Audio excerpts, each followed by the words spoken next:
Stretli sme sa tu na takom veľmi zaujímavom mieste, ktorým je záhrada prezidentského paláca. A má to nejaký špeciálny dôvod v tom, že naozaj prezident je dôležitá osoba. Je dôležitý v tom, že jemu sa odovzdávajú petičné hárky pri príprave referenda.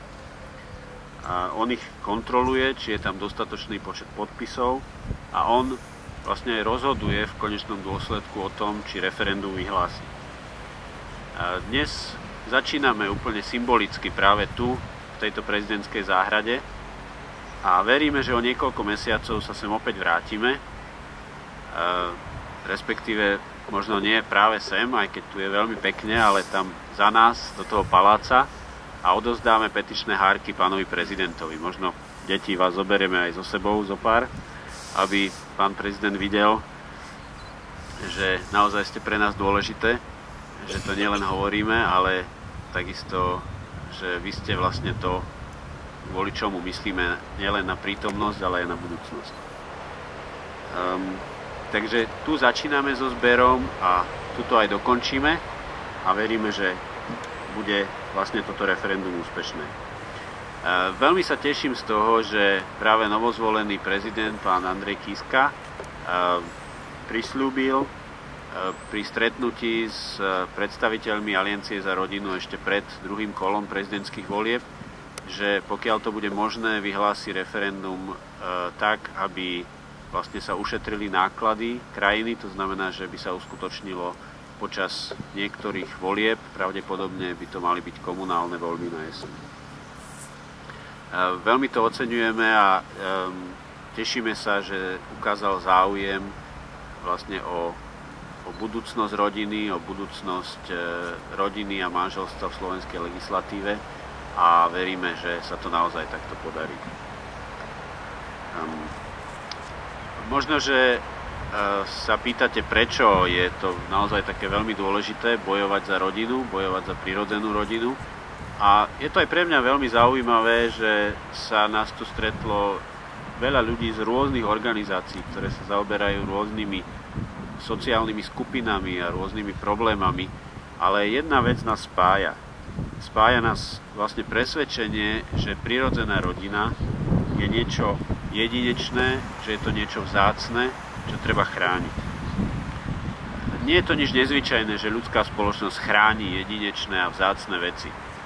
Iste viete, aké je dôležité chrániť prírodu, alebo si chrániť zdravie. Chránime naše deti, keď im kupujeme drahé sedačky do auta, keď im kupujeme drahé zubné kefky, možno drahé krémiky na ich ekzémy, keď ich majú. Je to vlastne niečo veľmi dôležité, čo chránime a čo je možno niekedy ohrozené. A práve to je to, čo nás spája. Vidíme, že prirodzená rodina, manželstvo v našej spoločnosti je ohrozené, že je to niečo jedinečné a vzácne, nenahraditeľné, čo sa nedá nahradiť žiadnym systémom, žiadnym ústavom, žiadnou inštitúciou, ktorá by možno zjedla veľmi veľa štátnych peňazí, ale výsledky by boli biedné, ako to už často býva. Takže vlastne my ako hlas občianskej spoločnosti sa chceme vysloviť a myslím, že tento hlas treba brať veľmi vážne.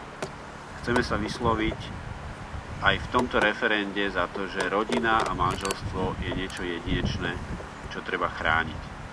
A vlastne preto sme tu. Preto tu stojíme a preto vlastne aj ideme do tejto petičnej akcie. Naše otázky, ktoré Anton Chromík prečítal, sme konzultovali s viacerými expertmi na ústavné právo a veríme, sme si istí, že sú v poriadku, že sú v súlade s ústavou. Teraz obídeme celé Slovensko, budeme hovoriť o tom, prečo je takéto referendum potrebné, budeme to vysvetľovať a budeme zbierať podpisy všade, kde to bude možné. Už teraz sa nám hlási veľmi veľa dobrovoľníkov, ktorí chcú v takomto procese pomôcť. To znamená, že ich budete možno stretávať na každom možnom aj nemožnom mieste, možno na každej dedine, možno aj v turistických centrách, lebo počuli sme, že aj tam ľudia sú, ktorí sú uvedomeli a osud ich krajiny ich zaujíma. Takže veríme, že o pár mesiacov sa tu stretneme a budeme mať v ruke vlastne vyzbierané podpisy, dostatočný počet na vyhlásenie referenda.